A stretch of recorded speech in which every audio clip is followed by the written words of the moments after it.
살고 싶으면 내 딸인 척해! 저기 있다! 거기 서! 얼른 타!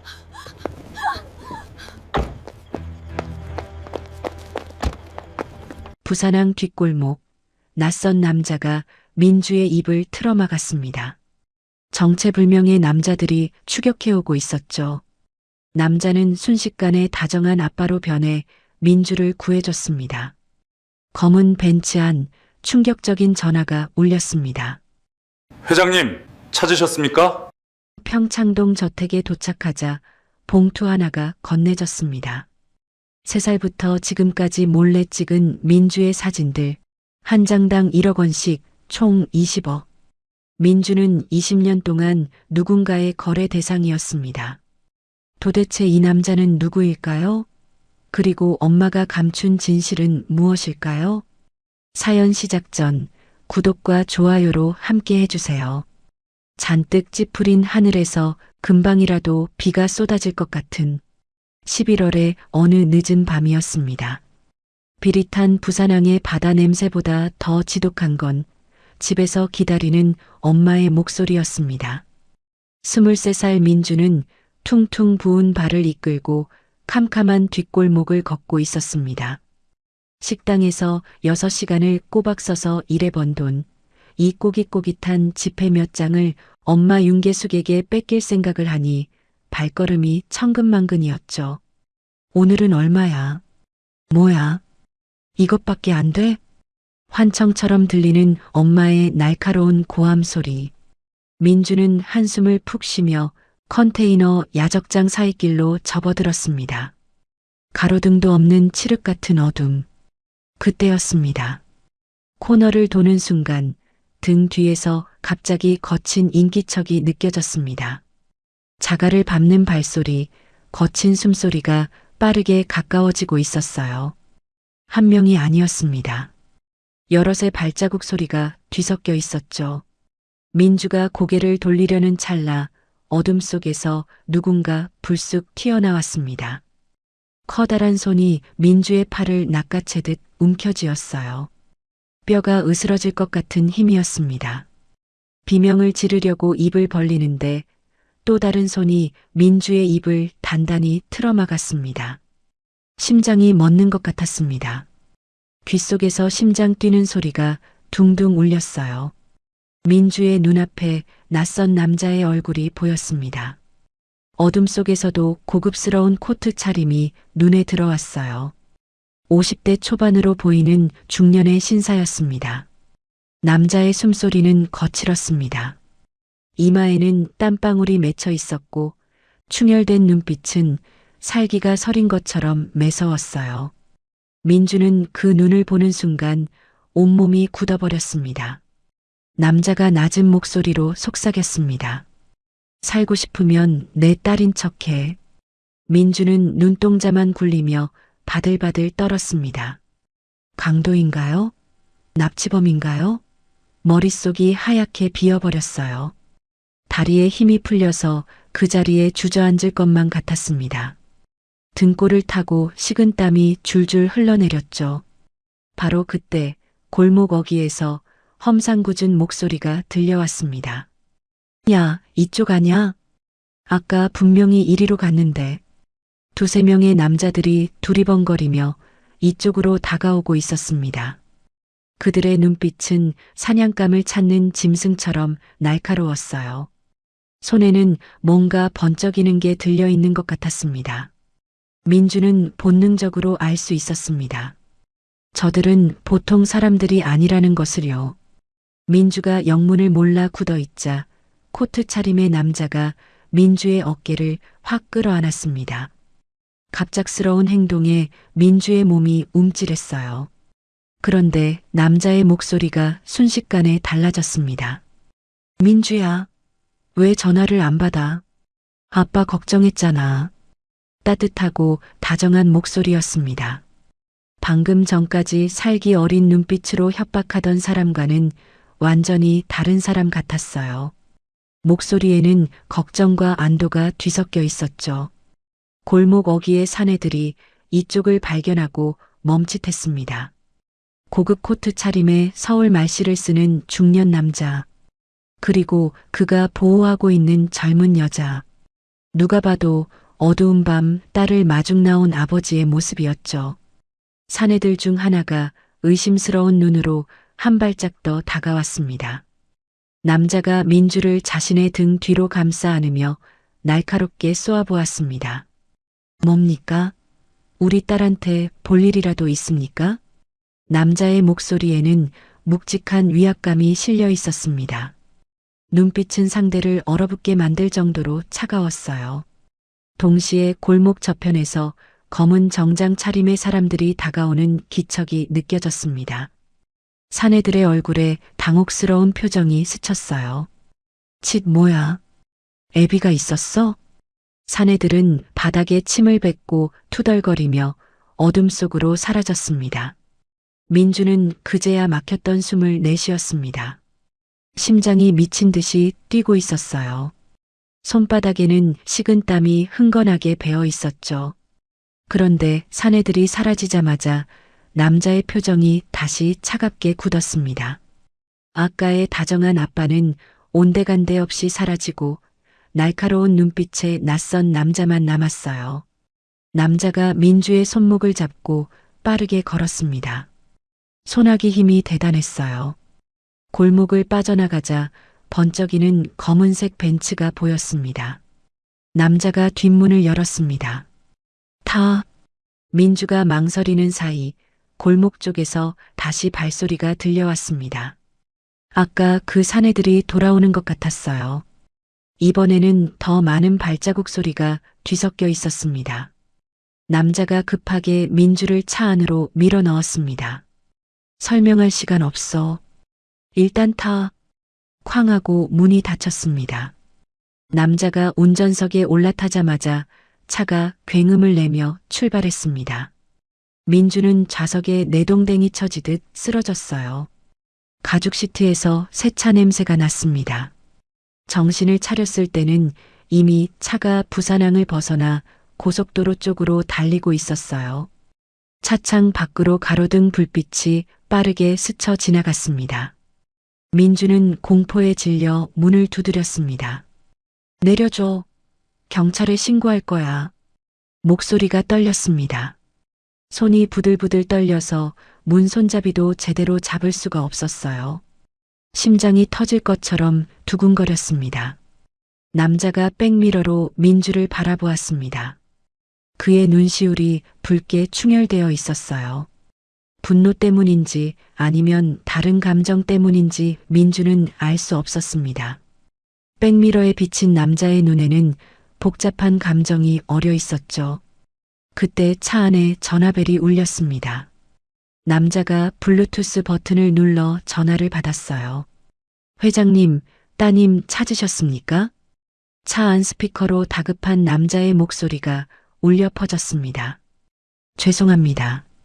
저희가 먼저 찾지 못해서 제가 서울까지 운전하겠습니다. 민주의 눈이 커졌습니다. 회장님? 따님? 코트 차림의 남자가 담담하게 대답했습니다. 괜찮아.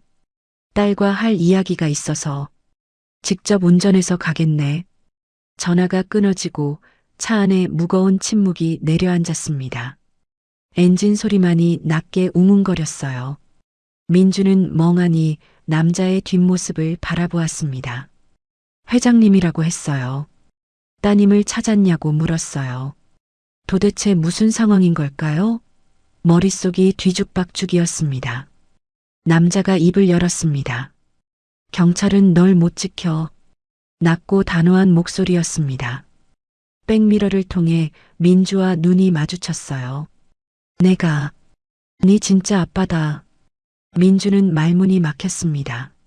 낯선 남자의 뜬금없는 고백에 머릿속이 멈춰버렸어요. 진짜 아빠라고요? 무슨 소리예요? 민주에게는 엄마가 있었습니다. 까다롭고 날카로운 엄마. 그 엄마 밑에서 23해를 살아왔어요. 아빠는 어린 때 돌아가셨다고 들었습니다. 민주는 경황이 없는 와중에도 백미러에 비친 남자의 얼굴을 바라보았습니다. 그리고 숨이 멎었습니다. 남자의 눈매가, 코의 선이, 이마의 윤곽이 거울 속 자신의 얼굴과 닮아 있었어요. 특히 눈꼬리가 살짝 올라간 모양이 똑같았습니다. 우연이라고 하기에는 너무나 선명한 유사점이었죠. 민주의 손이 무의식적으로 자신의 얼굴을 더듬었습니다. 심장이 거세게 요동쳤어요. 이 남자는 대체 누구인 걸까요? 그리고 민주의 진짜 아빠라는 말은 정말 사실인 걸까요? 부산에서 서울까지 4시간이 넘는 거리. 긴 밤이 이제 막 시작되고 있었습니다. 차는 밤의 한가운데를 가르며 달리고 있었습니다. 가로등 불빛이 스쳐 지나갈 때마다 차 안의 침묵만 더 짙어졌어요. 그 정적을 깬 건 민주의 날선 헛웃음이었습니다. 아빠, 사기치지 마요. 목소리가 날카롭게 갈라졌습니다. 민주는 남자의 뒤통수를 노려보았어요. 우리 아빠는 날 버리고 도망간 사람이라고 엄마가 말했어요. 아까 그 사람들이랑 한패죠? 목적이 뭐예요? 강민은 아무 대꾸도 하지 않았습니다. 대신 한 손으로 핸들을 잡은 채 조수석에 놓인 서류 봉투 하나를 집어 뒤로 내밀었어요. 그의 손끝이 미세하게 떨리고 있었습니다. 차마 보여주기 고통스럽다는 듯 망설임이 묻어났죠. 이걸 먼저 봐라. 민주는 의심스러운 눈으로 봉투를 받았습니다. 두툼한 갈색 봉투였어요. 손가락으로 봉투 입구를 벌리자 종이 뭉치가 쏟아져 나왔습니다. 문자 메시지 내역이 인쇄된 종이들이었습니다. 민주의 눈이 종이 맨 위에 적힌 발신자와 수신자 이름에 멈췄어요. 발신자 윤계숙, 수신자 최 실장. 민주는 떨리는 손으로 내용을 읽어 내려갔습니다. 애가 생긴 게 반반해서 중국에 넘기면 값 좀 받을 거야. 3억에 맞춰줘. 오늘 밤 넘길게. 민주의 눈동자가 심하게 흔들렸습니다. 심장이 발밑으로 쿵 떨어지는 기분이었습니다. 엄마였습니다. 엄마라고 믿고 평생을 구박받으며 모셨던 윤계숙이 마치 물건처럼 가축처럼 값을 매기고 넘기겠다고 했습니다. 돈은 하늘에서 떨어지는 게 아니야. 윤계숙이 입버릇처럼 하던 말이 종이 위의 글자들 사이에서 다시 들려오는 것 같았습니다. 어쩐지 오늘 심부름 장소가 이상했습니다. 늦은 밤 사람 하나 없는 곳으로 굳이 보낸 이유. 결국 자신을 팔아치우기 위한 함정이었던 것이죠. 강민이 차갑게 말했습니다. 아까 그놈들 인신매매범이야. 윤계숙이 보낸 거야. 강민이 말을 이었습니다. 목소리에는 오래 묵은 분노가 배어 있었죠. 그 여자는 20년 전 우리 집 가정부였다. 가족처럼 믿고 널 맡겼는데 화재가 난 틈을 타 널 훔쳐 달아난 거야. 민주는 충격에 입을 다물지 못했습니다. 가정부라고요? 목소리가 바람 빠진 풍선처럼 힘없이 새어나왔습니다. 강민이 조수석에서 2번째 봉투를 꺼내 뒤로 건넸습니다. 첫 번째 봉투보다 더 두꺼웠어요. 민주가 봉투를 열자 사진 뭉치가 우수수 쏟아졌습니다. 민주는 사진들을 한 장씩 넘기기 시작했습니다. 민주의 손끝이 차갑게 식어갔습니다. 3살 때 부산 달동네 흙바닥에서 놀던 모습, 10살 때 낡은 가방을 메고 학교 가던 뒷모습, 그리고 며칠 전 편의점 알바를 마치고 버스 정류장에서 졸고 있는 모습까지 전부 민주가 자신도 모르게 뒤에서 찍힌 사진들이었어요. 민주의 온몸에 소름이 돋았습니다. 등골이 서늘해졌어요. 이게 뭐예요? 이걸 왜 아저씨가 갖고 있어요? 목소리가 떨렸습니다. 공포와 혼란이 뒤섞인 눈으로 민주는 강민을 바라보았어요. 강민이 백미러로 민주를 바라보며 말했습니다. 그 여자가 매년 내게 보낸 거다. 네가 살아있다는 증거라면서. 강민의 목소리에 20년 묵은 한이 서렸습니다. 이 사진 한 장 보낼 때마다 내가 1억씩 보냈다. 지난 20년 동안 민주는 숨이 턱 막혔습니다. 사진 한 장에 1억 원. 그 여자는 윤계숙으로 이름도 바꾸고 대포폰과 대포통장만 이용했어. 추적이 거의 불가능했지. 그럴수록 난 더 겁이 났어. 괜히 섣불리 쫓다가 보내오는 이 사진마저 끊겨서 네 생사를 모르게 될까봐. 민주는 멍하니 사진들을 내려다보았습니다.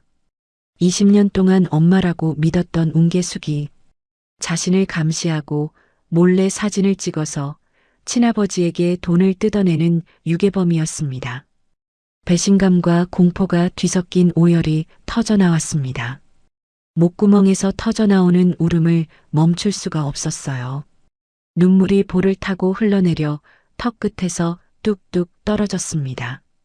하지만 아직 이 남자를 완전히 믿을 수는 없었습니다. 이 모든 것이 또 다른 함정일 수도 있다는 생각이 들었어요. 세상은 그렇게 친절하지 않다는 걸 민주는 너무 일찍 배웠으니까요. 강민은 백미러로 우는 딸을 바라보았습니다. 가슴이 찢어지는 것 같았어요. 안아주고 싶었지만 지금은 서울로 데려가는 게 먼저였습니다. 강민은 핸들을 꽉 잡으며 떨리는 목소리로 말했습니다. 너를 잃은 죄책감 때문에 그 사진으로 지금까지 버텨왔단다. 이제 지옥은 끝났어. 넌 내 딸 조민주야. 우리 집에 같이 가자. 민주는 대답하지 않았습니다. 창문에 기댄 채 흐느끼기만 했어요. 새벽이 밝아올 무렵 차는 서울 톨게이트를 통과했습니다. 창밖으로 펼쳐진 서울의 화려한 풍경. 하지만 민주의 눈에는 그저 낯설고 두려운 다른 세상일 뿐이었습니다. 높은 담장 안에 펼쳐진 것은 드라마에서나 보던 저택이었습니다. 웅장한 정원에는 가지런히 다듬어진 나무들이 줄지어 서 있었어요. 잔디밭은 초록 융단처럼 완벽하게 깔려 있었습니다. 분수대에서는 물줄기가 높이 솟아올랐다가 다시 떨어지며 찰랑거렸어요. 저택 건물은 유럽의 고성처럼 거대했습니다. 창문마다 불빛이 켜져 있어서 마치 궁전 같았어요. 평생 단칸방에서 살았던 민주에게 그 위용은 감탄보다는 압도적인 공포로 다가왔습니다. 차가 현관 앞에 멈췄습니다. 강민이 먼저 내려서 뒷문을 열어주었어요. 가자. 여기가 네 진짜 집이야. 민주가 주춤거리자 강민이 부드럽지만 단호하게 덧붙였습니다. 그리고 안에서 엄마가 널 기다리고 있어. 20년 동안 한순간도 널 잊지 못한 네 진짜 엄마가. 민주는 떨리는 눈으로 거대한 저택의 현관을 올려다보았습니다. 닫힌 문 너머에서 금방이라도 무슨 일이 터질 것 같은 서늘한 기운이 감돌고 있었습니다. 서울 평창동 대저택의 육중한 참나무 문이 소리 없이 열렸습니다. 넓은 현관홀에는 검은 정장 차림의 고용인들이 양쪽으로 도열해 일제히 허리를 숙였습니다. 어서 오십시오, 회장님. 아가씨. 민주는 고개를 들지 못했습니다. 거울처럼 반짝이는 대리석 바닥 위 민주의 낡고 더러운 운동화가 너무나 초라하게 비쳤습니다. 민주는 아직 강민을 믿지 못했습니다. 돈 많은 남자가 자신을 사서 어떻게 하려는 걸까? 무슨 목적이 있는 걸까? 의심이 꼬리에 꼬리를 물었습니다. 윤계숙이 심어놓은 불신이 머릿속을 맴돌았습니다. 네 아비는 널 버린 악마야. 어릴 때부터 수없이 들었던 말이었어요. 그 말이 진실인지 거짓인지 민주는 알 수 없었죠. 민주가 잔뜩 움츠러들어 있을 때였습니다. 2층에서 날카로운 비명소리가 터져나왔습니다. 아, 불이야. 우리 아기. 우리 민주 꺼내. 민주가 고개를 들기도 전 2층 방문이 벌컥 열리며 한 여자가 튀어나왔습니다. 헝클어진 머리에 뼈만 남은 앙상한 몸. 한때는 고아쓸 얼굴이 비탄으로 무너져 내린 여자, 민주의 친모 김진이었습니다. 진이는 눈이 빠진 낡은 아기 인형을 가슴에 품고 계단 난간에 매달려 소리쳤습니다. 민주야, 기다려. 엄마가 갈게. 강민이 재빨리 계단을 올라갔습니다. 여보, 나야. 진정해. 이거 나. 내 딸이 저기 불 속에 있잖아. 강민이 진이를 붙잡자 진이의 퀭한 눈동자가 계단 아래 서 있는 민주를 향했습니다. 순간 진이의 눈빛이 싸늘하게 변했습니다. 저거 누구야? 강민이 다급하게 외쳤습니다. 여보, 정신 차려봐. 우리 민주야. 우리가 그토록 찾던 딸이 돌아왔어. 하지만 진이는 고개를 세차게 저으며 뒷걸음질 쳤습니다. 당신 미쳤어? 민주는 3살이야. 저거 가짜야. 당장 내보내. 진이가 옆에 있던 도자기 화병을 집어 민주에게 내던졌습니다. 산산조각난 파편이 사방으로 튀었습니다. 날카로운 조각 하나가 민주의 종아리를 스치고 지나갔고 가느다란 핏줄기가 흘러내렸습니다. 우리 아기 내놔. 놈들이 훔쳐갔어. 진이가 거품을 물고 발작하자 고용인들이 달려와 그녀를 제압했습니다. 여자는 팔을 휘저으며 발버둥 쳤습니다. 집안이 순식간에 아수라장이 되었죠. 민주는 그 광기 어린 모습을 보며 얼어붙었습니다. 다리에 힘이 풀려서 그 자리에 주저앉을 것만 같았어요. 저 여자가 내 엄마라고? 미친 사람처럼? 하지만 민주의 눈에 들어온 건 여자의 광기만이 아니었습니다. 앙상하게 마른 손목, 그리고 인형을 놓지 않으려는 필사적인 몸부림. 화려한 저택과 대비되는 그 처참한 모습에서 민주는 본능적으로 가슴이 저릿해지는 연민을 느꼈습니다. 강민이 계단을 내려와 민주 앞에 섰습니다. 그의 어깨가 축 처져 있었어요. 미안하다. 널 잃어버리고. 네 엄마는 20년 동안 단 하루도 제정신인 날이 없었어. 아직도 불 속에 갇혀 살고 있단다. 강민의 붉어진 눈시울에서 눈물이 툭 떨어졌습니다. 민주는 뒷걸음질 쳤습니다. 감당하기 힘든 현실이었습니다. 민주는 도망치듯 배정받은 2층 방으로 뛰어들어가 문을 닫았습니다. 그때 주머니 속 폴더폰이 울렸습니다. 민주는 화면을 보았어요. 발신자는 엄마, 윤계숙이었습니다. 민주는 떨리는 손으로 폴더폰을 열었습니다. 받자마자 고막을 찢을 듯한 고함이 들려왔습니다. 아, 윤호월, 너 어디야? 윤계숙이 고함을 질렀습니다. 윤호월, 윤계숙이 지어준 이름이었어요. 자신이 유산한 아기의 태명을 따온 것이었죠. 민주는 일부러 차분하게 대답했습니다. 조강민이라는 분 집이에요. 나보고 자기가 아빠라고 하던데 혹시 나한테 숨기는 거 있어요?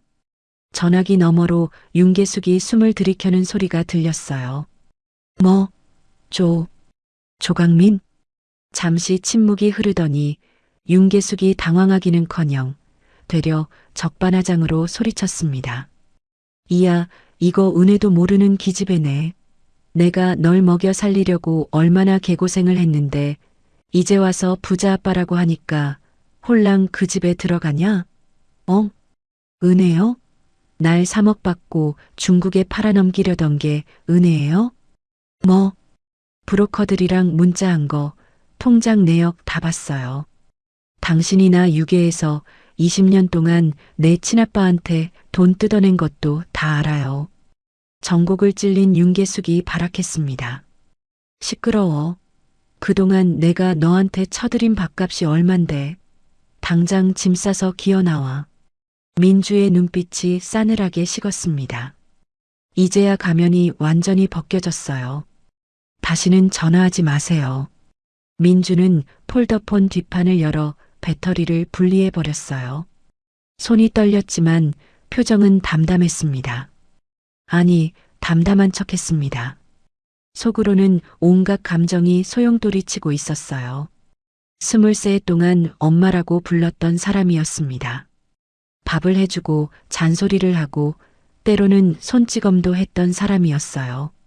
그 모든 게 연기였다니. 그 모든 게 자신을 이용하기 위한 것이었다니. 조금씩 현실 감각이 돌아왔습니다. 하지만 머릿속은 여전히 뒤죽박죽이었어요. 무엇이 진실이고 무엇이 거짓인지 알 수가 없었습니다. 민주는 창문 앞으로 걸어갔습니다.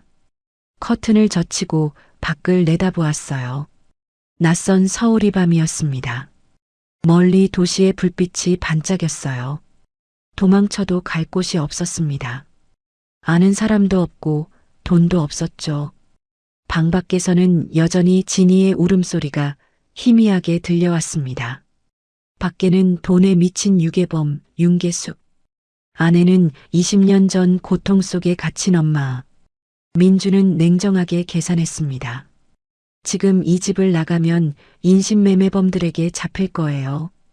윤계숙이 보낸 그 사람들이 아직 자신을 찾고 있을지도 몰랐습니다.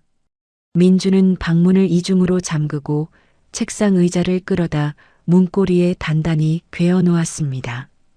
상황 파악될 때까지만 버티자. 민주는 침대가 아닌 방구석 바닥에 웅크려 앉았습니다. 누구도 믿을 수 없습니다. 오직 나 자신만이 나를 지킬 수 있었죠.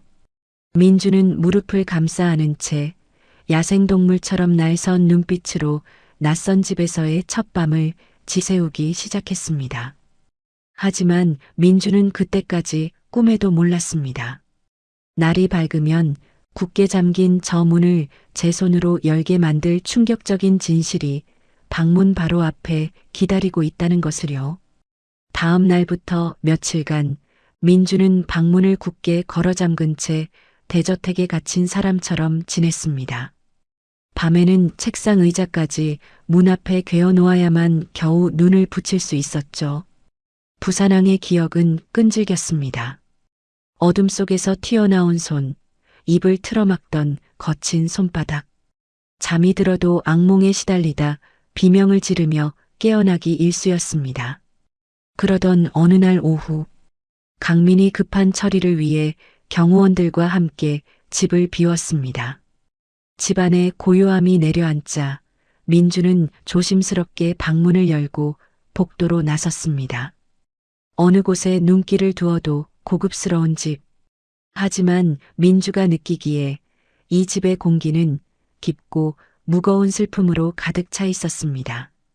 민주의 발길이 홀린 듯 2층 복도 끝 문이 살짝 열린 방으로 향했습니다. 아기 방이었습니다. 먼지 하나 없이 깨끗했어요. 누군가 매일 청소하는 것 같았습니다. 연분홍색 벽지, 3살 아이가 가지고 놀았을 법한 곰인형과 토끼 인형들. 이 방은 20년 전 그날에 시간이 멈춰 있었습니다. 침대맡 선반에 놓인 작은 물건이 눈에 들어왔습니다. 다 닳아버린 아기 신발 한 켤레였습니다. 분홍색 가죽은 갈라지고 밑창은 닳았지만 이상하게도 반짝반짝 윤이 났어요. 누군가 매일 만지고 닦은 듯 손때가 묻어 있었습니다. 민주의 가슴 한구석이 찌르르하게 저려왔습니다. 민주는 아기 방을 나와 1층으로 내려갔습니다. 발길이 서재 쪽으로 향했어요. 무거운 참나무 문을 밀고 안으로 들어섰습니다. 웅장한 책장들이 사방을 둘러싸고 있었어요. 천장까지 닿을 듯 높은 책장에는 가죽 표지의 책들이 빼곡히 꽂혀 있었습니다.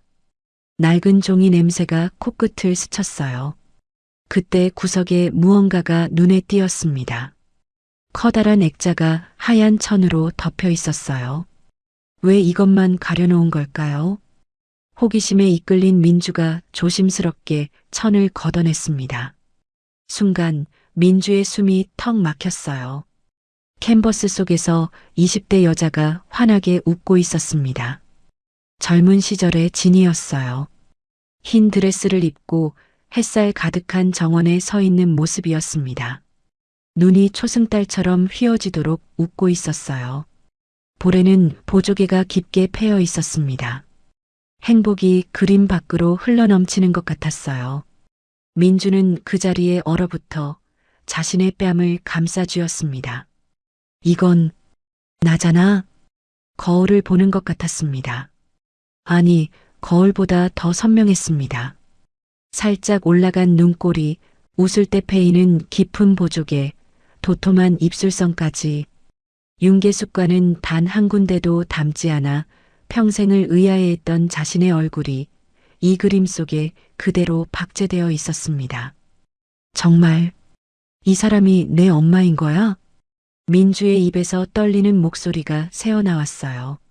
네 아비는 널 버린 악마라던 윤계숙의 세뇌가 거부할 수 없는 핏줄의 증거 앞에서 와르르 무너져 내렸습니다. 민주는 떨리는 손으로 그림 속 엄마의 얼굴을 쓰다듬었습니다. 그때 등 뒤에서 낮은 목소리가 들렸습니다. 그 그림이 네 엄마 가장 행복했던 시절이다. 민주가 화들짝 놀라 뒤를 돌았습니다. 언제 왔는지 강민이 문가에 서서 그 모습을 지켜보고 있었습니다. 강민의 눈가는 촉촉하게 젖어 있었습니다. 그는 민주에게 다가오려다 민주가 놀랄까봐 그 자리에 멈춰 섰습니다. 강민이 조심스레 한 발짝 다가왔어요. 민주는 움찔했지만 더 뒤로 물러나지는 않았습니다. 너를 잃어버린 후로 저 웃음도 사라졌어. 미안하다. 내가 지켜주지 못해서. 강민의 목소리에는 20년 묵은 회한과 죄책감이 뚝뚝 묻어났습니다. 민주는 그의 눈빛에서 거짓을 찾으려 했지만 보이는 것은 아픈 아비의 마음뿐이었습니다. 민주의 마음속 단단했던 경계벽에 금이 가기 시작했습니다. 강민은 젖은 눈을 닦아내더니 순식간에 눈빛을 바꿨습니다. 이제 다시는 널 잃어버리지 않아. 널 이렇게 만든 놈들 전부 대가를 치르게 할 게야. 강민의 목소리에 단단한 결의가 서려 있었습니다. 강민이 주머니에서 휴대폰을 꺼내 전화를 걸었어요. 부산 쪽 쥐새끼들 하나도 빠짐없이 찾아내. 피눈물로 갚아줄 거니까 단 한 놈도 살려보내지 마. 서리빨 같은 분노가 목소리에 실렸습니다. 아까까지 눈물을 글썽이던 사람과는 전혀 다른 모습이었어요. 민주는 강민의 단호한 모습을 바라보았습니다. 처음으로 낯선 감정이 가슴 한구석에서 피어올랐어요. 누군가 나를 위해 싸워준다. 그 느낌이 어색하고도 따뜻했습니다. 그날 오후 민주는 정원을 서성이다가 2층 테라스를 올려다보았습니다. 진이가 거기 서 있었어요. 흰 가운을 입은 채 멍하니 서울 하늘을 응시하고 있었습니다. 바람에 머리카락이 흩날렸어요. 앙상한 어깨가 가운 안에서 더 작아 보였습니다. 민주는 서재에서 본 그림 속의 환한 미소와 지금의 병든 모습을 겹쳐보았습니다. 같은 사람이라고 믿기 어려웠어요. 20년이라는 시간이 한 사람을 이렇게까지 바꿔놓을 수 있는 걸까요? 가슴 한구석이 묵직하게 내려앉았습니다. 조민주. 그 이름을 민주는 아주 천천히 받아들이기 시작했습니다. 저녁이 되었습니다. 강민이 민주를 거실로 불렀어요. 테이블 위에 쇼핑백들이 놓여 있었습니다. 새 옷이랑 휴대폰이다. 네가 쓸 거야. 강민이 최신형 스마트폰을 건넸습니다. 민주는 멍하니 받아들었어요. 부산에서 쓰던 낡은 폴더폰과는 비교도 안 되는 물건이었죠. 쇼핑백 안에 있는 옷들의 가격표가 눈에 들어왔습니다. 숫자를 보는 순간 손끝이 떨렸어요. 민주가 식당에서 한 달을 꼬박 일해야 벌 수 있는 돈이었습니다. 그런 돈이 옷 한 벌 값이라니. 혹여나 부담 갖지 마라. 넌 내 딸이야. 당연히 누려야 할 것들이다. 강민의 목소리가 담담했습니다. 마치 당연한 일을 말하는 것처럼. 민주는 잠시 침묵했어요. 머릿속으로 생각했습니다. 이제 누군가의 짐처럼 살지 않아도 되는 걸까? 돈 내놓으라고 소리치는 사람 없이 눈치 보지 않고 살 수 있는 걸까? 밤이 깊어갔습니다. 민주는 침대에 누워 천장을 바라보았습니다. 눈을 감자 서재에서 본 엄마의 환한 미소가 떠올랐습니다. 민주는 몸을 일으켜 방문 쪽을 바라보았습니다. 잠금 장치는 잠갔습니다. 하지만 의자는 괴어놓지 않았습니다. 민주는 이불을 머리끝까지 끌어올렸습니다.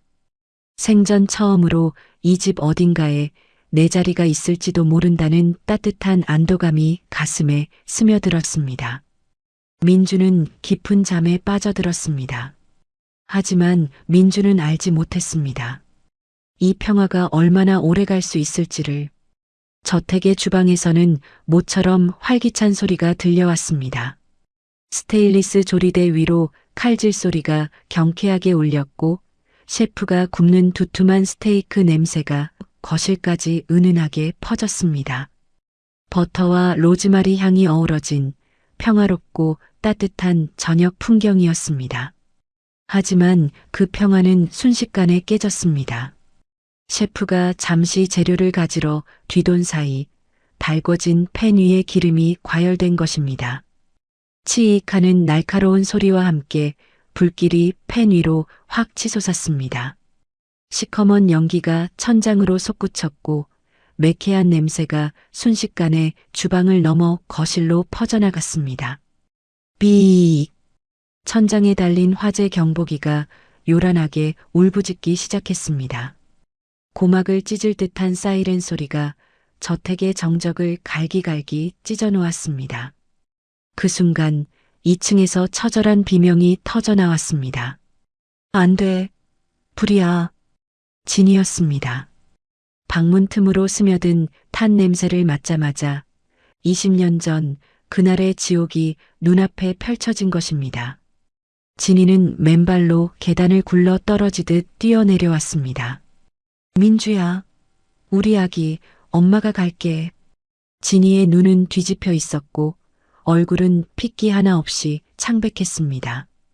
그녀의 눈에는 지금 눈앞의 주방이 아닌 20년 전 화마가 삼키던 그 방이 보이고 있었습니다. 진이가 식탁을 뒤엎었습니다. 그릇과 유리잔들이 바닥에 떨어져 박살이 났어요. 진이는 날카로운 유리 파편 위를 맨발로 밟으며 불길을 향해 달려들었습니다. 발바닥에서 붉은 피가 배어 나왔지만 고통조차 느끼지 못하는 듯 보였죠. 비켜. 내가 들어가야 돼. 민주 죽으면 어떡해. 이거 나.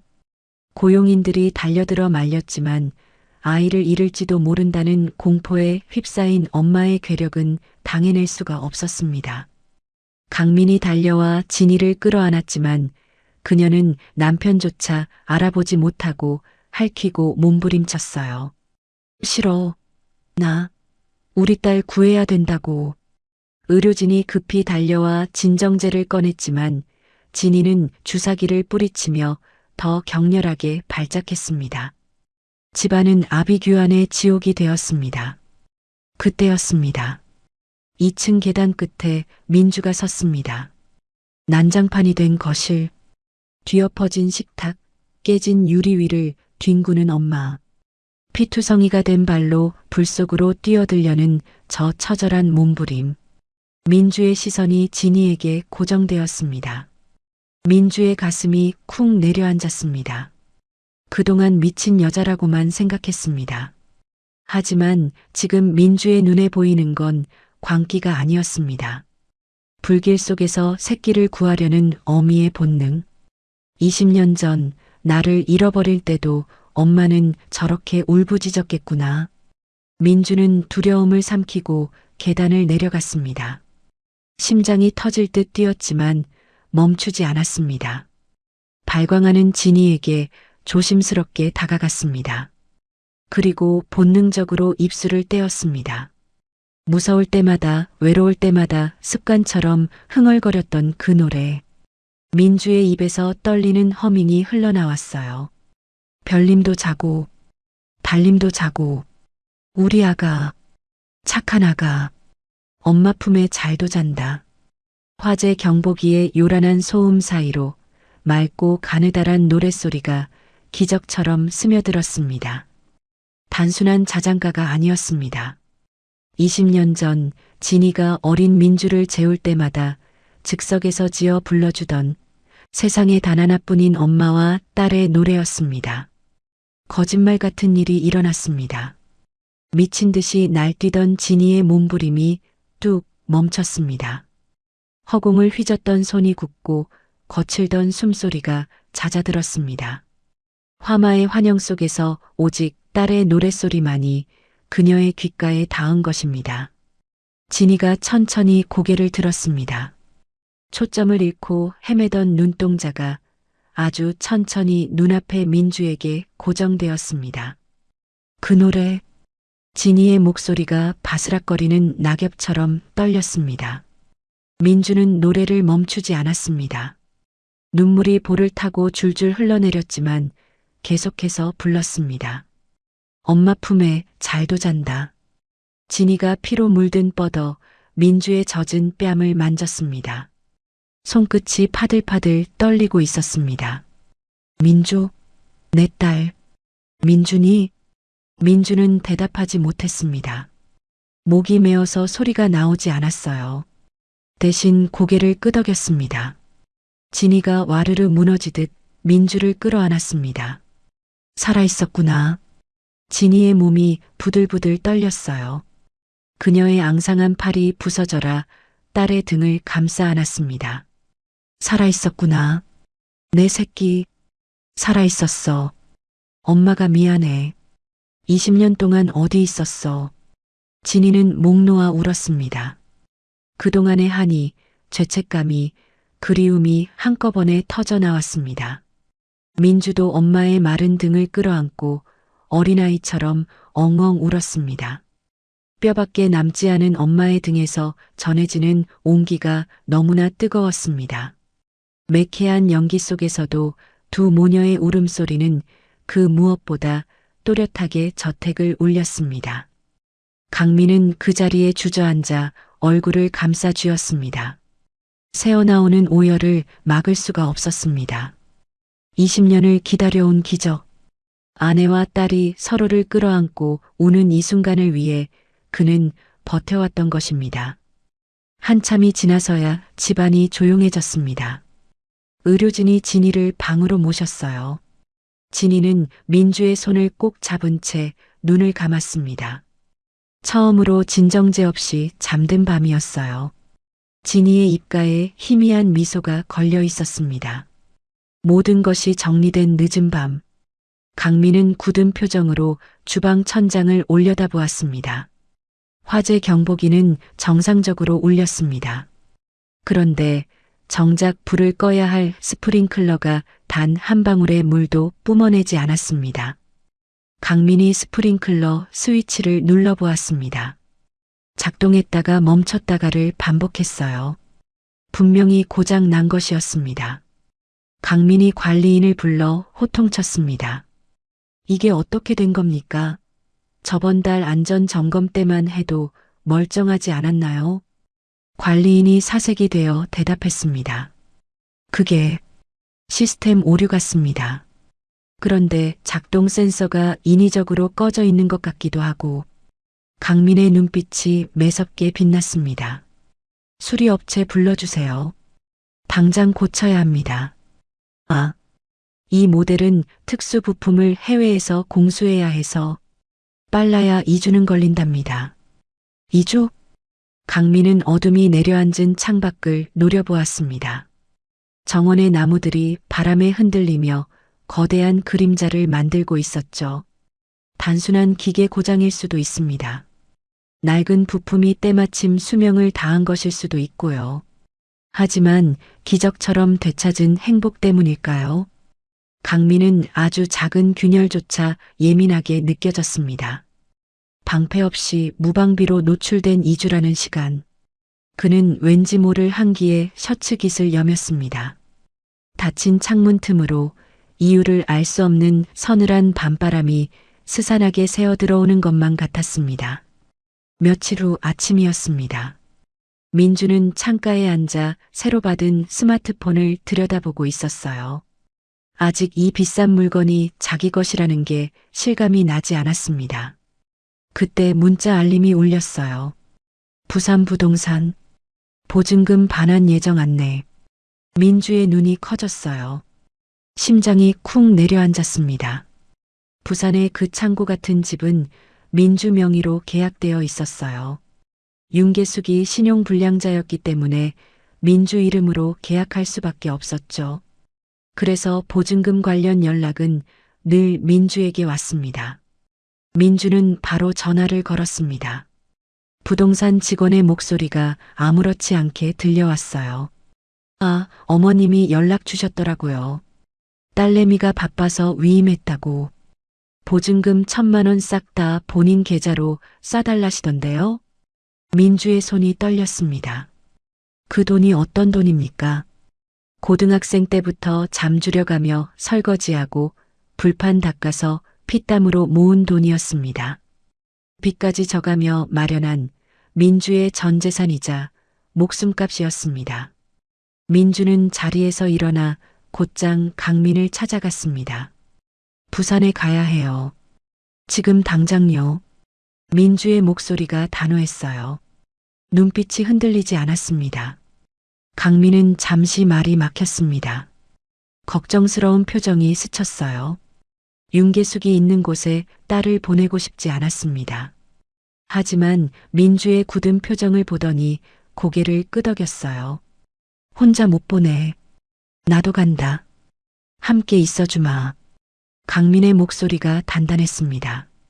검은색 벤츠가 고속도로를 집어삼킬 듯 질주했습니다. 민주는 입술을 깨물며 창밖만 노려보았습니다. 손톱이 손바닥을 파고들어 피가 통하지 않을 정도였습니다. 더 이상 당하지만은 않을 거야. 민주는 스스로에게 다짐했습니다. 해질녘 부산의 좁은 골목길. 차가 멈추자 익숙한 곰팡이 냄새가 훅 끼쳐왔습니다. 낡은 건물들, 빛바랜 간판들, 금이 간 시멘트 벽. 창고를 개조한 작은 집 앞에 차가 멈췄습니다. 민주가 20년 가까이 살았던 곳이었어요. 문은 활짝 열려 있었습니다. 안으로 들어서니 집은 텅 비어 썰렁했습니다. 돈 되는 가전제품이며 이불까지 윤계숙이 싹쓸이에 간 뒤였습니다. 민주는 텅 빈 방을 둘러보다가 시선이 한쪽 벽에 붙은 붙박이장에 멈췄습니다. 어릴 적 호기심에 문이라도 열라치면 윤계숙이 빗자루를 들고 쫓아와 두들겨 패던 곳. 거기 귀신 산다. 손 떼면 죽는다. 하며 악을 쓰던 금기구역. 그래서 평생 한 번도 열어본 적이 없었습니다. 민주가 홀린 듯 장롱문을 확 젖혔습니다. 안은 텅 비어 있었습니다. 그런데 바닥이 이상했습니다. 민주가 무릎을 꿇고 바닥을 두드렸어요. 텅, 텅, 속이 텅 비어 있는 헐거운 소리가 났습니다. 강민이 다가와 낡은 장판을 우지끈 뜯어냈습니다. 나무 바닥 아래 비밀 공간이 드러났습니다. 퀴퀴한 곰팡내와 함께 낡은 나무 괴짝 하나가 웅크리고 있었습니다.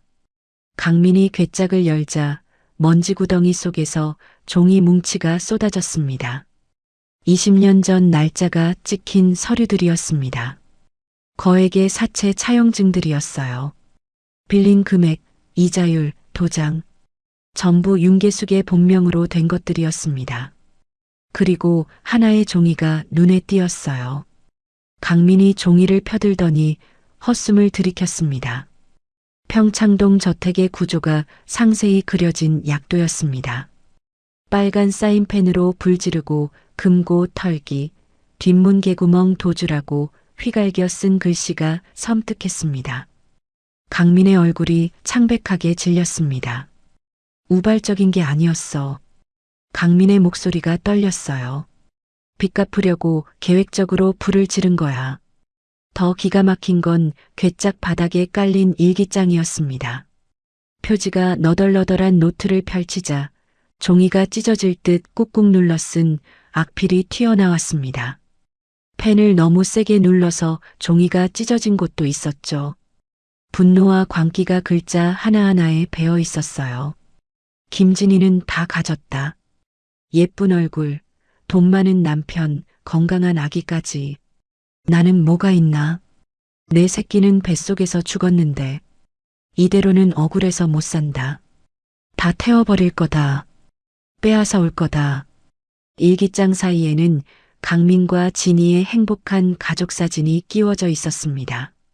그런데 진희의 얼굴 부분만 볼펜으로 수십 번을 찔러 시커멓게 구멍이 뚫려 있었습니다. 민주는 온몸에 소름이 돋아 팔을 문질렀습니다. 단순한 유괴범이 아니었습니다. 윤계숙은 자신이 가지지 못한 행복을 가진 여자를 향해 지독한 열등감과 질투로 불을 지른 미치광이었습니다. 그때였습니다. 현관문이 쾅 하고 열렸습니다. 아이씨, 이놈의 부동산이 미쳤나? 왜 돈이 안 들어와? 윤계숙이 씩씩거리며 들어왔어요. 손에는 커다란 가방이 들려 있었습니다. 통장에 돈이 안 들어오니 혹시 뭐 남은 게 없나 싶어 씩씩거리며 들어온 것이었죠. 그녀는 방 한가운데 서 있는 강민과 민주를 보고 입을 딱 벌렸습니다. 강민이 약도와 일기장을 흔들며 말했어요. 네가 사람이냐? 넌 내 아내를 죽이려 했어. 그리고 내 딸을 팔아넘기려 했고. 윤계숙의 얼굴이 사색이 되었습니다. 입술이 파르르 떨렸어요. 눈동자가 흔들렸습니다. 그건 오해고. 변명조차 잊지 못했습니다. 눈이 이리저리 굴러갔어요. 출구를 찾는 것 같았습니다. 민주가 앞으로 나섰습니다. 눈에서 불꽃이 튀는 것 같았어요. 당신은 악마야. 민주의 목소리가 떨렸습니다. 울분이 터져 나왔어요. 20년 동안 날 속였어. 엄마인 척하면서. 민주의 분노에 찬 고함에 비굴하던 눈빛이 궁지에 몰린 독사처럼 표독스럽게 변했습니다. 그래, 이 기집애야. 그래서 네가 뭘 어쩔 건데. 계숙이 괴성을 지르며 민주에게 달려들었습니다. 민주의 머리채를 확 휘어잡고 억센 팔뚝으로 목을 감아조였어요.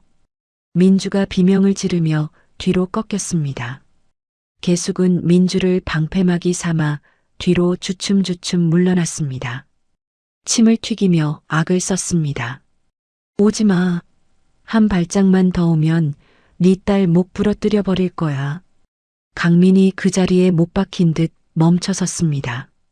주먹을 부들부들 떨었지만 딸이 인질로 잡혀 있으니 함부로 움직일 수가 없었습니다. 비켜. 그녀는 민주를 질질 끌고 현관 밖으로 나갔습니다. 강민이 이를 악물고 길을 터주자 민주를 바닥에 패대기 쳤습니다. 도망치기 직전 계숙이 핏대선 목으로 저주를 퍼부었습니다. 잘 들어. 나 이대로 안 끝나. 내 20년 내놔. 니들이 그러고도 무사할 것 같아? 계숙은 어둠 속 골목길로 쥐새끼처럼 후다닥 사라졌습니다. 민주는 바닥에 쓰러져 캑캑거리며 거친 숨을 몰아쉬었어요. 하얀 목에는 붉은 손자국이 선명하게 남아 있었죠. 강민이 달려와 민주를 일으켜 세웠습니다. 민주의 목에 난 상처를 보자 강민의 눈에서 피눈물이 날 듯 분노가 터져 나왔습니다. 괜찮아? 숨 쉴 수 있어? 민주는 고개를 끄덕였어요. 호흡이 조금씩 안정되었습니다. 한참 후 민주가 입을 열었어요. 목소리가 갈라졌습니다. 그래도 엄마라고 믿었는데. 민주의 눈에 억울함과 배신감이 뒤섞인 뜨거운 눈물이 고였습니다. 강민이 떨리는 딸의 어깨를 단단히 감싸 안으며 말했습니다. 윤계숙은 이제 악몽일 뿐이야. 네 앞에는 엄마 아빠가 있어. 이제 아무도 널 건드리지 못하게 할 거야. 두 사람은 낡은 창고 집을 뒤로하고 나왔습니다. 저녁 노을이 부산 하늘을 붉게 물들이고 있었지만 민주의 마음속에는 새로운 감정이 싹트고 있었습니다. 자신을 방패막이로 쓴 가짜 엄마와 자신을 지키기 위해 피눈물을 삼킨 진짜 아빠, 아버지. 그 묵직한 단어가 민주의 가슴 속에 깊이 박혔습니다. 하지만 어둠 속으로 사라진 계숙의 마지막 눈빛은 예사롭지 않았습니다. 그 섬뜩한 눈빛이 부산항의 습한 바람을 타고 끈적하게 민주의 발목을 잡고 놓아주지 않았습니다. 잃을 게 없는 짐승의 사냥은 이제 막 시작된 것인지도 모르는 일이었죠. 서울로 돌아온 강민은 한순간도 지체하지 않았습니다. 차에서 내리자마자 비서실장에게 전화를 걸어 서리빨 같은 명령을 내렸어요. 윤계숙 금융거래부터 막아. 차명 계좌까지 전부. 강민의 목소리에는 자비가 없었습니다. 20년간 딸을 빼앗아가고 아내를 폐인으로 만든 악마. 더 이상의 관용은 없었습니다. 며칠 후 계숙의 세상은 모래성처럼 무너져 내렸습니다. 부산의 한 은행. 그녀가 돈을 찾으려 했지만 창구 직원이 싸늘한 표정으로 통장을 밀어냈습니다. 고객님, 법적 조치로 전 계좌 지급 정지되었습니다. 출금 불가합니다. 뭐? 이게 미쳤나? 내 돈 내놔. 계숙은 고래고래 소리를 질렀지만 돌아온 건 청원경찰의 거친 손길뿐이었습니다. 그동안 민주를 팔아가며 챙긴 수억이 순식간에 신기루처럼 사라졌습니다. 급한 대로 새로 사귄 남자에게 전화를 걸었어요. 자기야, 나 급해서 그러는데 돈 좀. 아, 너 숲에 떨어졌다며? 유괴의 방화에 인신매매까지? 미친 것 같으니라고. 다신 연락하지 마. 재수가 없으려니까. 뚜뚜하는 단절음과 함께 계숙은 철저히 혼자가 되었습니다. 갈 곳도 잘 곳도 돈도 없었습니다. 계숙은 부산 뒷골목을 떠돌며 노숙자 신세로 전락했습니다. 며칠째 씻지 못한 몸에서는 시궁창 냄새가 진동했고 머리카락은 떡져 엉겨붙었습니다. 편의점 앞에 주저앉아 소주병을 기울이는데 지나가던 행인이 코를 막으며 말했습니다. 어우, 냄새. 거지가 왜 여기 있어? 그 말이 계숙의 마지막 남은 자존심을 산산조각 냈습니다. 그녀는 깨진 거울 조각에 비친 자신의 몰골을 보며 이를 갈았습니다. 이게 다 김진희, 조강민, 그리고 배은망덕한 윤호월 그년 때문이야. 서울 평창동 저택에서는 전혀 다른 풍경이 펼쳐지고 있었습니다. 저녁 무렵 진희가 민주를 식탁으로 불렀어요. 진희의 얼굴에는 오랜만에 생기가 돌았습니다. 눈빛이 초롱초롱 빛났어요. 민주야, 이리 와봐. 강민이 사준 고급스러운 원피스를 입은 민주가 식탁 앞에 섰습니다. 그 순간 민주의 눈이 휘둥그레졌습니다. 식탁 위에는 김이 모락모락 나는 미역국과 갈비찜, 잡채가 한가득 차려져 있었습니다. 그리고 그 한가운데 하얀 생크림 케이크 위로 23개의 촛불이 영롱하게 타오르고 있었습니다. 민주는 그 자리에 얼어붙었어요. 생일 파티, 태어나서 처음 해봐요. 민주의 목소리가 떨렸습니다. 목이 메어서 말이 잘 나오지 않았어요. 생일은 계숙에게 저주받는 날이었습니다. 네가 태어난 바람에 내 인생 꼬였다. 미역국은 무슨 밥값이나 해라. 그 모진 말들을 23년 동안 듣고 살았습니다. 생일날 밥 한 끼 제대로 먹은 적이 없었습니다. 케이크는커녕 축하 한마디도 들어본 적이 없었어요. 그래서 민주는 자기 생일이 싫었습니다. 그날이 오면 숨고 싶었어요. 강민이 다가와 민주의 어깨를 따뜻하게 감싸주었습니다. 진희가 민주의 손을 잡으며 울먹였어요. 꼭 해주고 싶었어.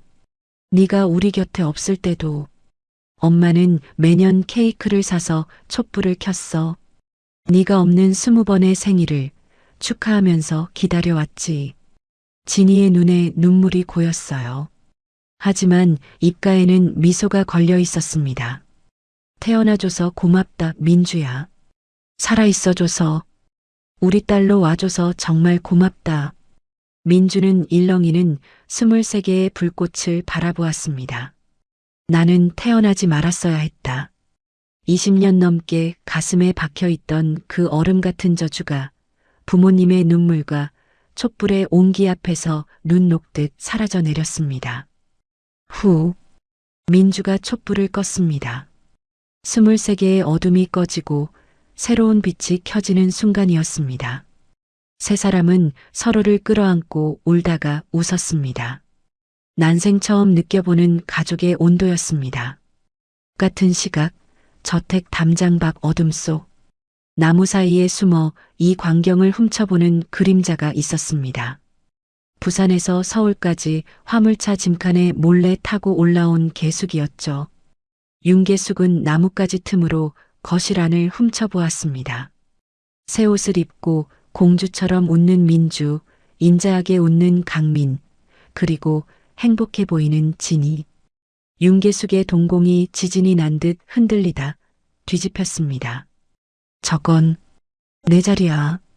입술을 씹어 피가 배어 나왔습니다. 저 여자가 또 빼앗았어. 내 돈, 내 아이, 내 행복. 전부 다. 박탈감은 광기가 되어 윤계숙의 이성을 집어삼켰습니다. 웃지 마. 그 행복, 내가 다 태워버릴 거야. 내가 못 가지면 아무도 못 가져. 윤계숙은 주머니에서 라이터를 꺼냈습니다. 편의점에서 훔친 일회용 라이터였어요. 주유소 쓰레기통에서 주운 빈 워셔액 통을 직원에게 들이밀었습니다. 여기 휘발유 가득 채워. 직원이 떡진 머리에 악취를 풍기는 윤계숙을 보며 뒷걸음질 쳤습니다. 아니, 손님. 규정상 이런 통에는. 윤계숙이 퀭한 눈을 번뜩이며 섬뜩하게 웃었습니다. 추워서 따뜻하게 불 좀 쬐려고 그래. 잔말 말고 담아. 돈 주면 될 거 아냐. 직원은 소름 끼치는 그녀의 눈빛에 압도되어 떨리는 손으로 기름을 담아줄 수밖에 없었습니다. 밤이 깊어 자정이 넘었습니다. 저택의 불빛이 하나둘 꺼지고 세상이 잠들었습니다. 민주는 포근한 이불 속에서 오늘 찍은 가족 사진을 품에 안고 행복한 꿈을 꾸며 잠들었습니다. 내일도 이런 행복이 계속될 거라 믿으면서요. 하지만 담장 밖 개숙은 기름통을 든 채 저택 뒤편으로 향했습니다. 높은 담장과 최첨단 보안 시스템. 그러나 개숙은 망설이지 않았습니다. 그녀는 알고 있었습니다. 20년 전 이 집 가정부로 일할 때 식자재를 몰래 빼돌리던 사각지대, 쪽문 개구멍의 위치를 말입니다. 강민이 보안업체를 바꿔도 건물의 구조 자체는 바뀌지 않았다는 것을 그녀는 본능적으로 알았습니다. 윤계숙이 덩굴에 가려진 낡은 쪽문을 찾아내고는 비릿하게 웃었습니다. 역시 그대로네. 계숙은 기름통을 끌어안고 뱀처럼 개구멍을 통과해 정원으로 숨어들었습니다. 그녀의 그림자가 달빛을 받아 악마의 형상처럼 길게 늘어졌습니다. 계숙이 잠든 저택을 올려다보며 이빨 사이로 저주를 씹어뱉었습니다. 김진희, 조강민, 이번엔 아주 확실하게 태워줄게. 행복한 꿈을 꾸는 가족과 그 꿈을 잿더미로 만들 준비를 마친 악마. 폭풍 전야의 고요함만이 평창동 저택을 감싸고 있었습니다. 새벽 3시 30분. 세상이 죽은 듯 잠든 시간이었습니다. 달빛조차 구름에 가려진 칠흑 같은 어둠 속 저택 뒤편 식자재 반입용 쪽문 앞에 검은 그림자가 섰습니다. 윤계숙이었습니다. 철컥, 뚝. 그녀가 챙겨온 절단기로 낡은 자물쇠를 비틀자 녹슨 쇠가 끊어지는 둔탁한 소리가 났습니다. 그녀의 입에서 건조한 중얼거림이 새어나왔습니다. 자, 다시 시작이네. 그녀는 망설임 없이 안으로 들어갔습니다. 20년 전 제 집처럼 드나들던 곳이라 눈을 감고도 훤했습니다. 개숙은 익숙하게 1층 복도를 지나 계단 아래와 현관 주변에 휘발유를 콸콸 쏟아부었습니다. 탈출로가 될 수 있는 곳을 원천 봉쇄하려는 소름 끼치는 계산이었습니다. 기름 냄새가 바닥을 타고 무겁게 깔렸습니다. 코를 찌르는 독한 냄새에도 윤계숙의 눈빛은 텅 비어 있었습니다. 오직 파괴 본능만 남은 눈동자였습니다. 너희들만 따뜻한 방에서 자면 안 되지. 윤계숙이 라이터를 꺼냈어요. 찰칵 불꽃이 피어올랐습니다. 그녀가 손을 놓는 순간 기화된 유증기와 만나 불길이 폭발하듯 튀어올랐습니다. 붉은 화염은 굶주린 짐승처럼 순식간에 거실 커튼과 가구를 집어삼켰습니다. 매캐한 검은 연기가 천장을 가득 채웠습니다. 삐익! 뒤늦게 화재 경보기가 울부짖었지만 불을 꺼야 할 스프링클러는 침묵했습니다. 안방 문이 벌컥 열리고 강민이 튀어나왔습니다. 숨을 쉴 수 없는 열기와 연기. 불이야. 여보. 민주야. 강민의 비명이 저택을 울렸습니다. 진이가 비틀거리며 나왔지만 거대한 불길을 보자마자 다리가 풀려 주저앉았습니다. 20년 전 그날의 트라우마가 온몸을 마비시킨 것입니다. 아, 안 돼. 민주, 내 새끼. 진이가 울부짖었어요. 손이 허공을 헤집었습니다. 강민은 주저앉은 아내를 억지로 일으켜 테라스 쪽으로 밀쳤습니다. 당신 먼저 나가. 내가 민주 데려올게. 제발 정신 차려. 그리고 뒤를 돌아보니 2층으로 가는 계단은 이미 시뻘건 불지옥이었습니다.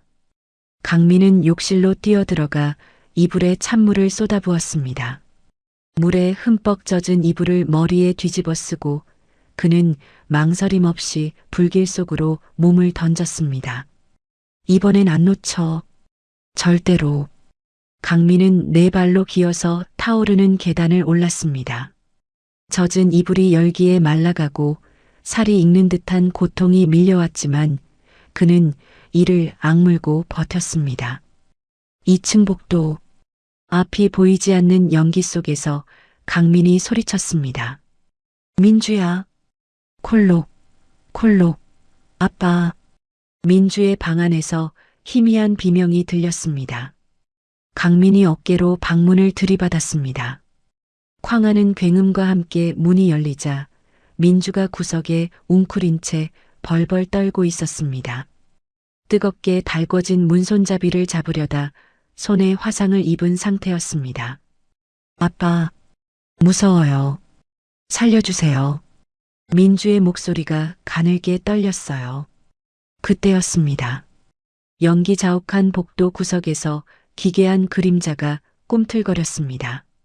불길을 피해 먼저 올라와 숨어있던 개숙이었습니다. 그녀는 그을린 얼굴에 흰자위만 번득이며 민주에게 달려들었습니다. 내 거야, 돌려내. 미친 여자처럼 귀여운 윤계숙이 민주의 발목을 낚아챘습니다. 이거 나. 당신 미쳤어. 싫어. 민주가 발버둥 쳤지만 죽기 살기로 매달리는 악력을 당해낼 수 없었습니다. 그 모습을 본 강민의 눈에서 불꽃이 튀었습니다. 내 딸 몸에 손대지 마. 강민이 짐승처럼 포효하며 몸을 날렸습니다. 강민의 어깨에 정통으로 받친 윤계숙이 벽에 처박히며 나뒹굴었습니다.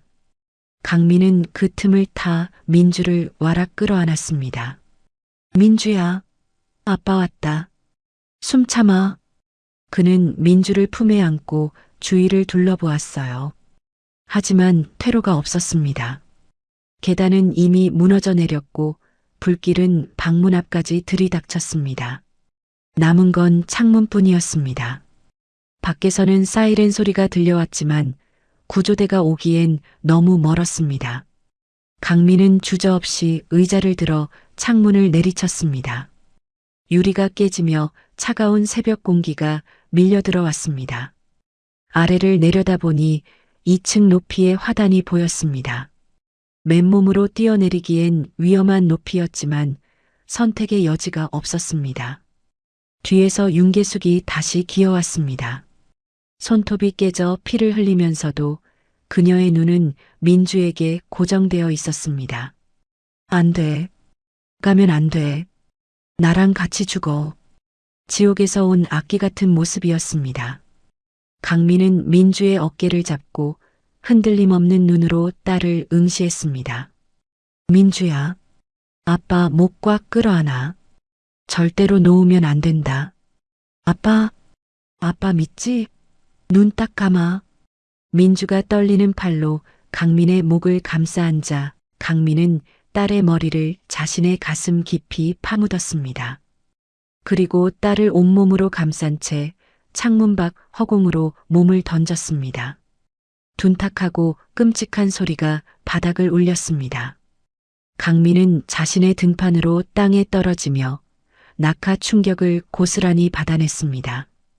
등뼈와 갈비뼈에서 겪어본 적 없는 끔찍한 고통이 밀려왔지만 그는 비명조차 지르지 않고 민주를 안은 팔에 더 힘을 주었습니다. 잠시 후 민주가 질끈 감았던 눈을 떴습니다. 자신은 강민의 배 위에 엎드려 있었습니다. 아빠의 몸이 쿠션이 되어준 덕분에 찰과상 하나 없었습니다. 귀에서는 웅웅거리는 이명 소리가 들렸습니다. 아빠. 강민은 고통에 신음하면서도 민주의 얼굴부터 더듬었습니다. 떨리는 손으로 딸의 볼을 만졌어요. 안 다쳤니? 우리 딸. 괜찮아? 입가에서 붉은 피가 주르륵 흘러내렸지만 강민은 웃고 있었습니다. 20년 전 지키지 못했던 딸을 이번엔 제 목숨을 걸고 지켜냈다는 안도의 미소였습니다.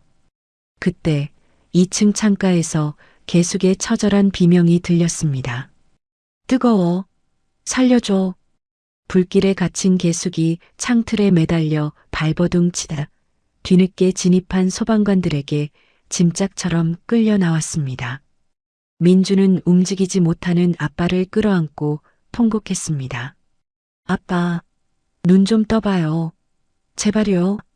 민주의 울음소리가 새벽 공기를 가르며 울려 퍼졌습니다. 강민은 떨리는 손을 들어 민주의 뺨을 닦았어요. 눈물을 닦아주었습니다. 괜찮아. 울지마 민주야. 다 괜찮아. 응급차 사이렌 소리가 새벽 공기를 갈랐습니다. 구급대원이 손을 떼어달라고 했지만 민주는 고개를 저었어요. 안 나요. 절대 안 나요. 희미해져가는 의식 속에서도 강민은 맞잡은 딸의 손을 놓지 않으려 안간힘을 썼습니다. 입가에 맺힌 미소는 잃어버린 20년을 보상하고도 남을 만큼 평온했습니다. 저택에서는 아직 불길이 타오르고 있었습니다. 소방관들이 물을 뿌리며 진화 작업을 했어요. 잿더미가 되어가는 저택 위로 긴 밤이 끝나고 구원의 새벽이 밝아오고 있었습니다. 악몽 같았던 화재 사건 이후 2달이라는 시간이 흘렀습니다. 그 시간은 강민의 가족에게 고통이 아닌 기적의 시간이었죠. 2층 높이에서 딸을 안고 떨어졌던 강민은 갈비뼈와 다리뼈가 부러지는 중상을 입고 중환자실을 오갔습니다. 하지만 그는 기적적으로 눈을 떴습니다. 눈을 뜨자마자 찾은 것은 자신의 몸 상태가 아니라 딸 민주의 안부였어요. 병원에서의 2달 동안 민주와 진이는 지극정성으로 강민의 곁을 지켰습니다.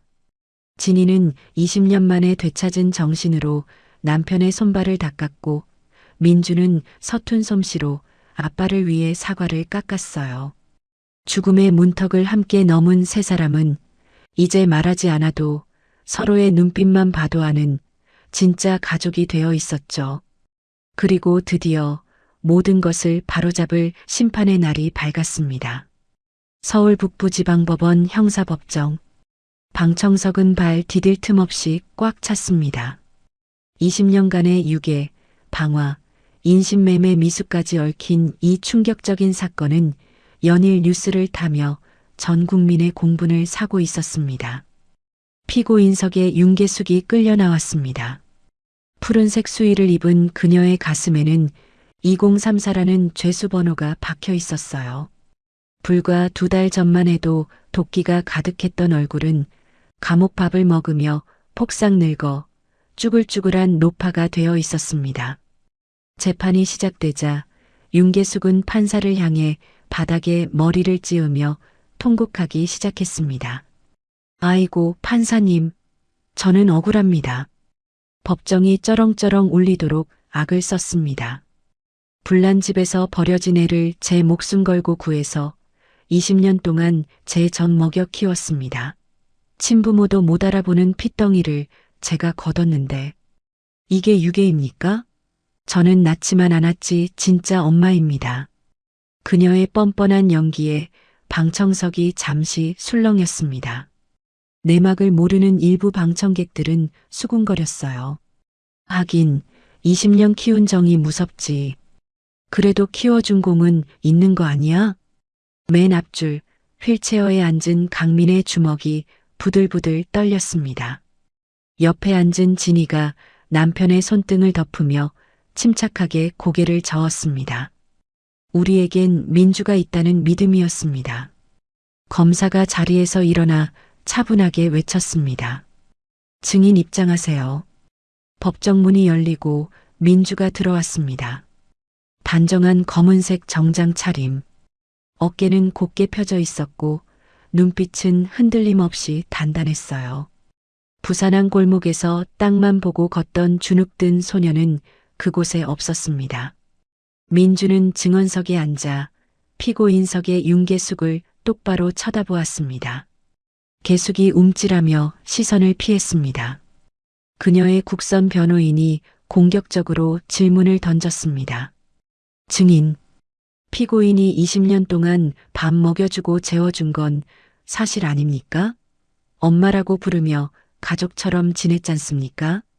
민주가 마이크를 잡았습니다. 목소리에 한치의 떨림도 없었습니다. 네, 밥은 먹여줬습니다. 하지만 그건 딸이라서가 아니라 저를 팔기 위한 상품 관리이자 투자였기 때문입니다.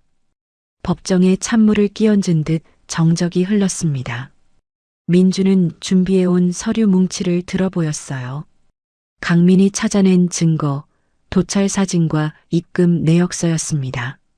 이 사진들이 매년 제 친아버지에게 1억 원에 팔렸습니다. 20년 동안 20번, 총 20억이죠. 민주가 사진을 판사에게 보이며 말을 이었습니다.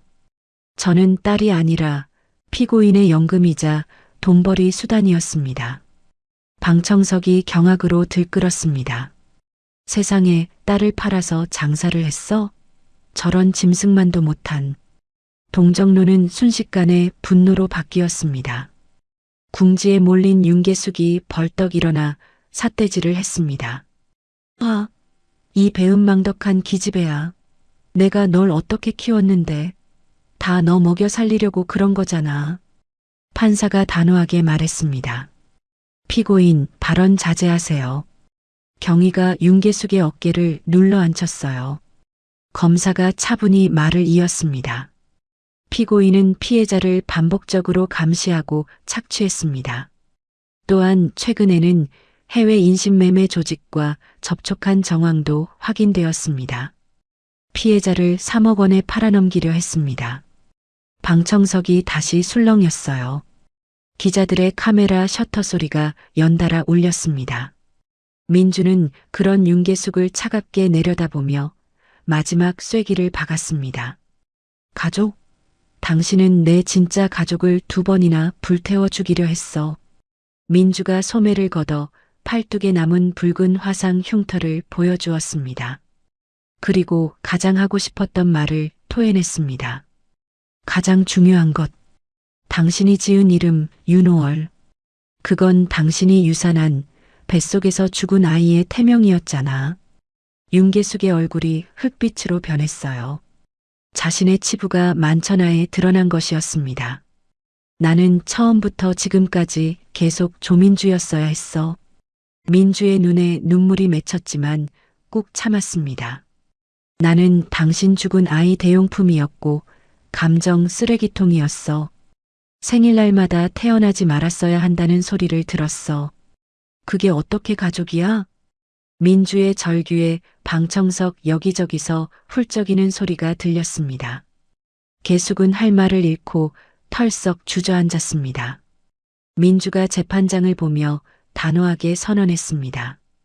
당신이 만든 착한 딸 윤호월은 20년 전에 죽었습니다. 저는 조강민과 김진희의 딸 조민주입니다. 재판장이 무거운 표정으로 판결문을 읽어 내려갔습니다. 피고인은 한 가정을 파괴하고 아동을 착취했으며 반성 없이 피해자를 모욕하고 있습니다.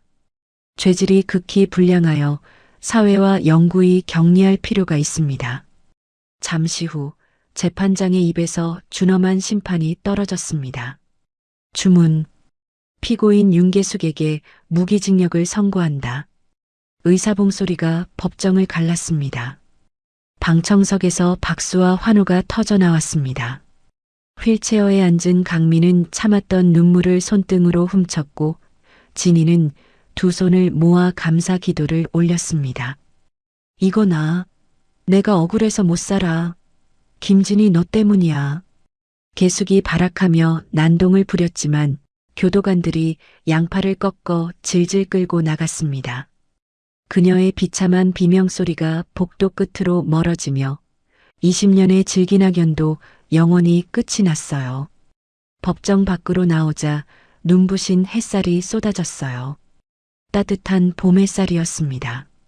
민주가 법원 계단을 내려오자마자 강민과 진희가 다가왔어요. 기다렸다는 듯이 양쪽에서 민주를 안아주었습니다. 장하다. 우리 딸. 정말 고생했다. 강민이 민주의 등을 토닥였고 진희는 민주의 헝클어진 머리카락을 다정하게 넘겨주었습니다. 이제 다 끝났어. 집에 가자, 민주야. 민주가 활짝 웃으며 고개를 끄덕였습니다. 눈에선 눈물이 흘렀지만 입가엔 미소가 번졌습니다. 네, 엄마, 아빠. 우리 집에 가요. 민주가 강민의 휠체어 손잡이를 잡고 진희가 그 옆에 나란히 섰습니다. 세 사람이 함께 법원 앞 언덕길을 내려갔습니다. 햇살 아래 길게 늘어진 세 사람의 그림자가 마치 처음부터 하나였던 것처럼 완벽하게 겹쳐졌습니다. 평생 윤계숙과 닮지 않아 스스로를 미워했던 시간들. 하지만 이제 알았습니다. 자신은 처음부터 사랑받기 위해 태어난 조강민과 김진희의 딸이었다는 것을. 긴 겨울이 지나고 드디어 조민주의 인생에 따뜻한 봄이 오고 있었습니다. 가족은 끔찍한 기억이 서린 평창동 저택을 미련 없이 처분했습니다.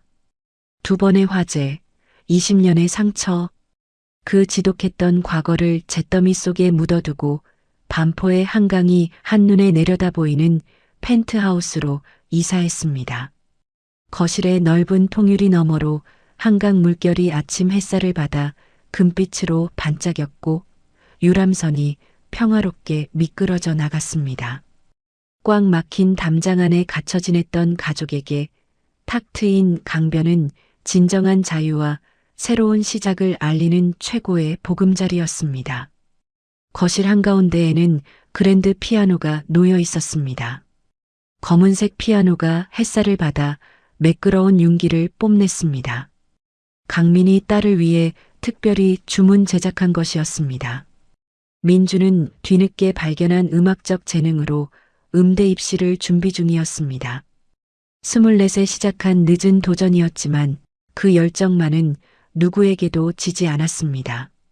사실 부산 달동네 시절 민주가 유일하게 숨 쉴 수 있었던 곳은 낡은 피아노가 있던 작은 성당이었습니다. 악보도 볼 줄 몰랐지만 귀로 들은 음악을 그대로 건반으로 옮겨내던 아이.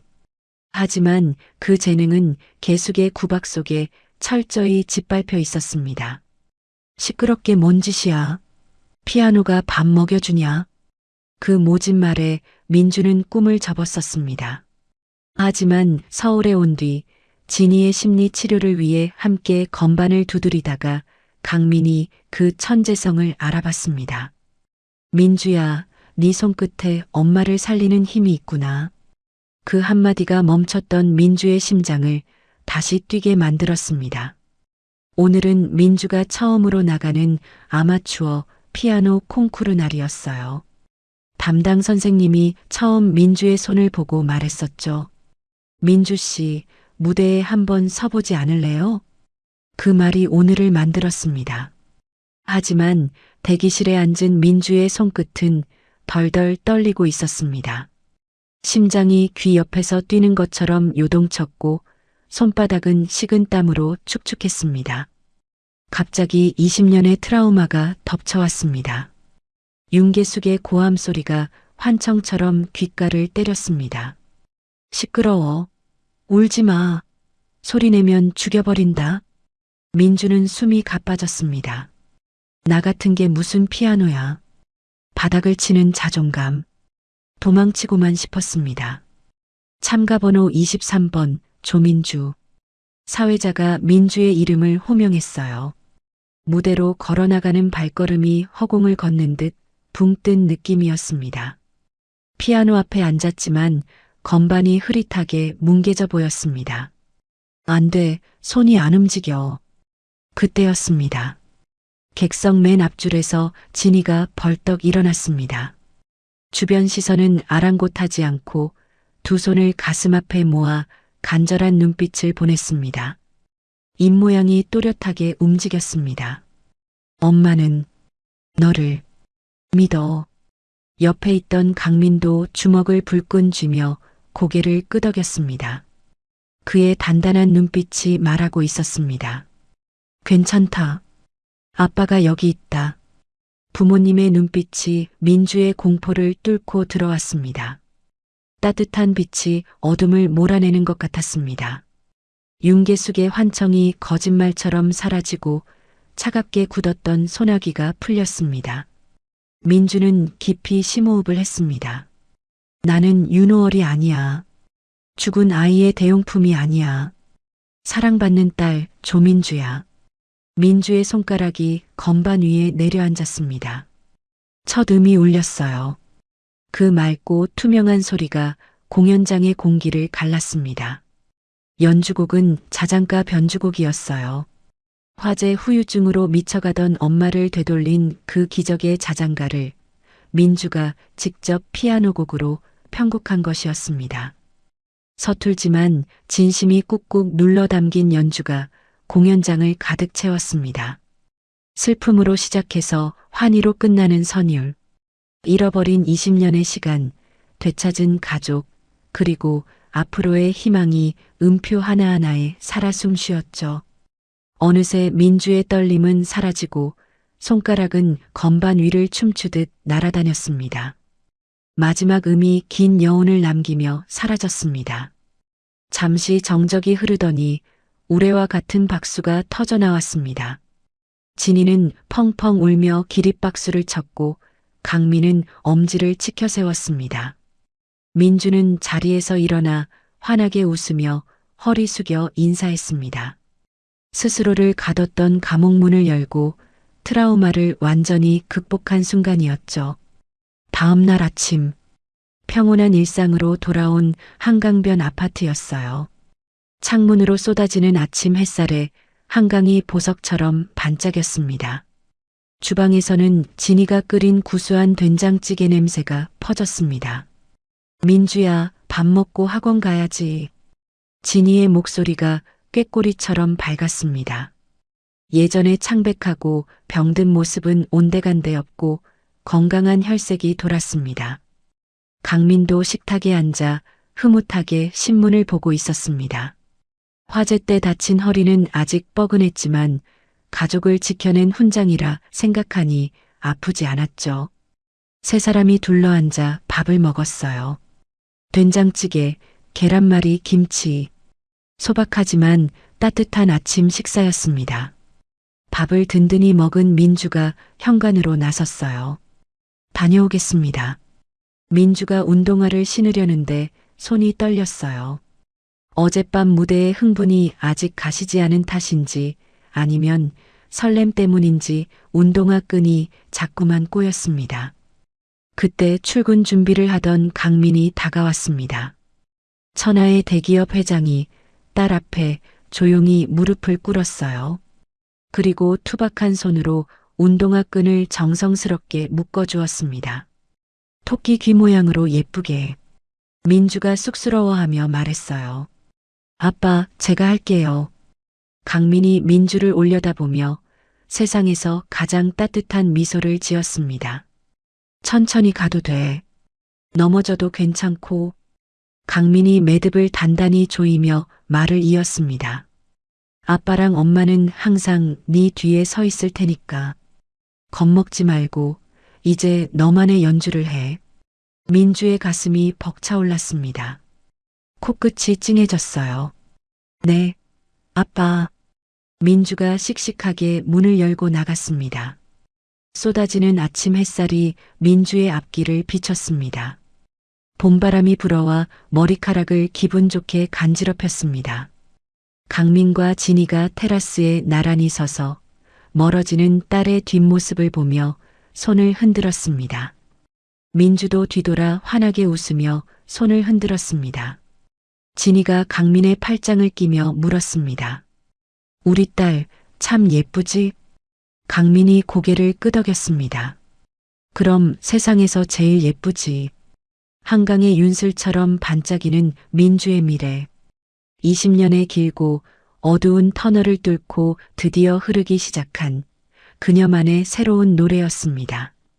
멈췄던 시간이 다시 흐르고 끊어졌던 천륜이 다시 이어졌습니다. 상처는 사랑으로 아물었고 가족은 더 단단해졌습니다. 진짜 가족 조민주의 이야기는 이제부터 시작입니다. 오늘 이야기를 끝까지 들어주셔서 감사합니다. 어디에서 이야기를 듣고 계신지 댓글로 남겨주시면 한 분 한 분 반갑게 인사드리겠습니다. 오늘도 행복하시고 건강한 하루 보내시길 간절히 바랍니다. 다음 이야기로 찾아뵙겠습니다. 구독, 좋아요 부탁드립니다. 햇살 같은 이야기였습니다.